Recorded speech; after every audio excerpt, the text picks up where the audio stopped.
factor. And panpsychism has this philosophy of consciousness existing on an infinitesimal level. Epidemiology of mental disorder. But to try to put into perspective this sort of misconception. Advantages.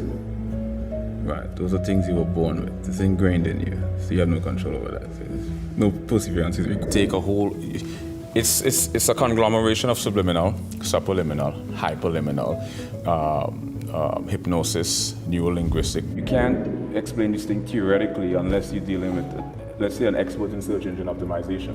Existence and authenticity and all that stuff. It's certain ideas of solipsism That have momentum.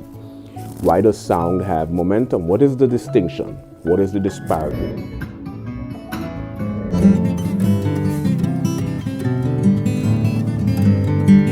A narrative in a universe that's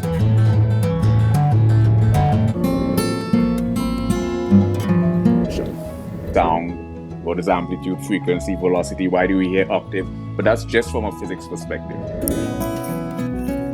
Like precognition, premonition, clairvoyance, retrocognition, lucid dream, extrasensory perception.